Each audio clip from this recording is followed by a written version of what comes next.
In China's northeastern city of Shenyang, the Fuxing bullet trains glide one after another past the Liutiaohu area. Not far from the tracks, a towering calendar-shaped monument stands, bearing a solemnly engraved date, September 18, 1931. On that day, the Japanese troops blew up a section of the railway at Liutiaohu under their control in a staged force flag operation, and framed the Chinese garrison for the act. Seizing the sabotage as a pretext, Japan began its invasion of northeastern China. Later known as the September 18 incident, it opened a dark chapter in Chinese history.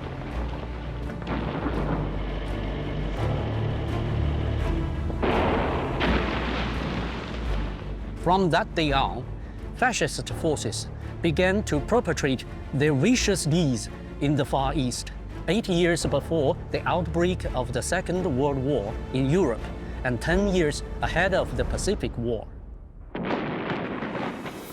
On the vast lands of northeastern China, the Chinese people fired their first shot in the fight against fascism, and for the subsequent 14 years, the guns never fell silent.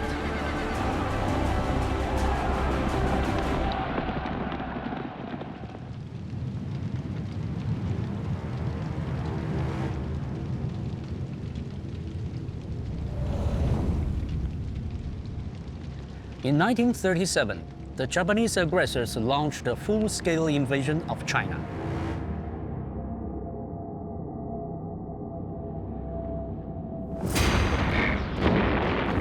Flames of war spread to more than a dozen provinces in China, and the battlefront stretched over 1,800 kilometers.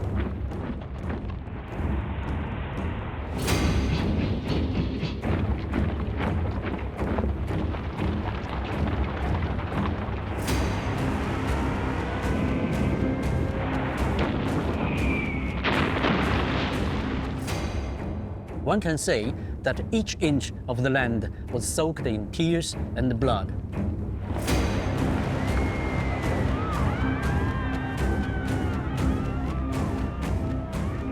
Available statistics show that during the Chinese People's War of Resistance against Japanese aggression, China's military and civilian casualties reached 35 million. Based on 1937 exchange rates, the country's direct and indirect economic losses amounted to over $600 billion.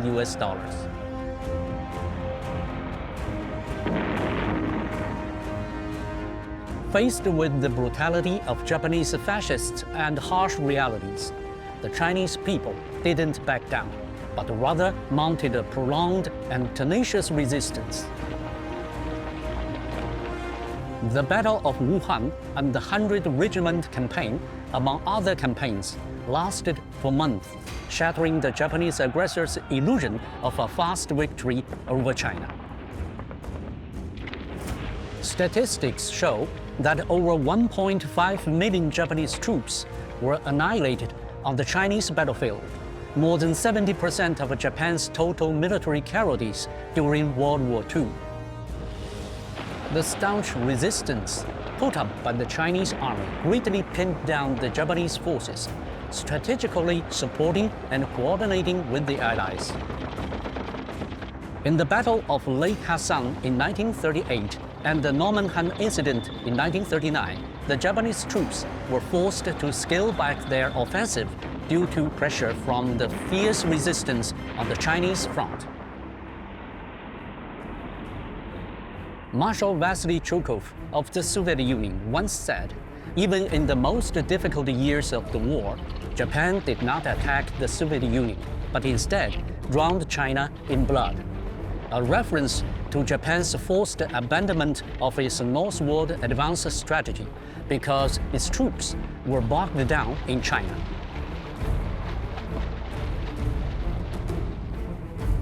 This, in turn, enabled the Soviet Union to concentrate on its campaign against Nazi Germany, which was already at the gate of Moscow. and avoid fighting on two fronts. From the outbreak of the Pacific War in 1941 to the winter of 1943, the Japanese army stationed the bulk of its divisions in China. At one point, nearly 70%. The Chinese battlefield tied down over 1 million Japanese troops, reducing Japan's capability to join forces with Nazi Germany in attacking the UK and the US, and consequently supported the Anti-Fascist alliance. As former British Prime Minister Winston Churchill noted, had Japanese troops advanced to the Western Indian Ocean, it would have for sure led to the devastation of all the British positions in the Middle East. Only China could keep that from happening. In the preface to the English edition of On Protracted War, Mao Zedong wrote, "The great Chinese people's war of resistance against Japanese aggression concerns not only China, but also the East and the whole world." Indeed, China's contribution to the final victory in the Second World War went far beyond keeping the Japanese fascists at bay. China was an active advocate of and contributor to the establishment of the International United Front against fascism, and through concrete action, honored its commitment to humanity's cause of peace.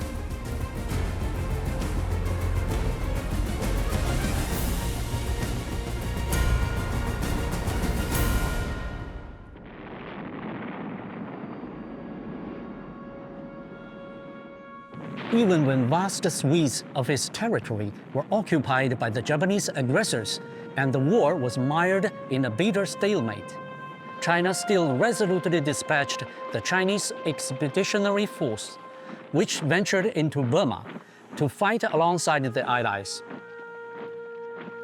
Beyond providing critical wartime supplies such as tin and tantan, and sharing military intelligence, China also opened its military air bases in locations including Chengdu and Kunming for coordinated Allied operations. Equally remarkable was the role of ordinary Chinese citizens. Many of the air bases were constructed by locals with rough tools.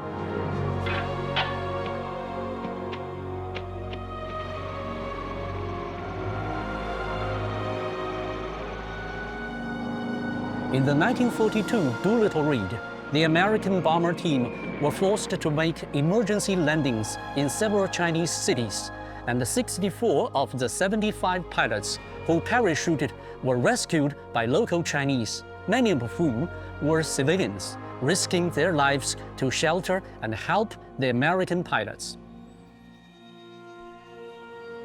Over the course of 14 years, the war engulfed 400 million people. But with unyielding resistance and enormous national sacrifice, the Chinese people finally achieved victory in the Chinese People's War of resistance against Japanese aggression.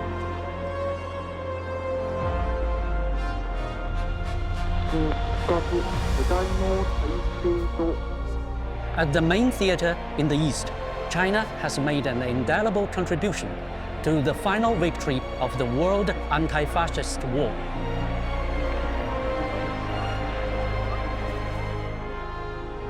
When bullet trains speed past the Liutiaohu area, one can always catch sight of the September 18 Incident Monument.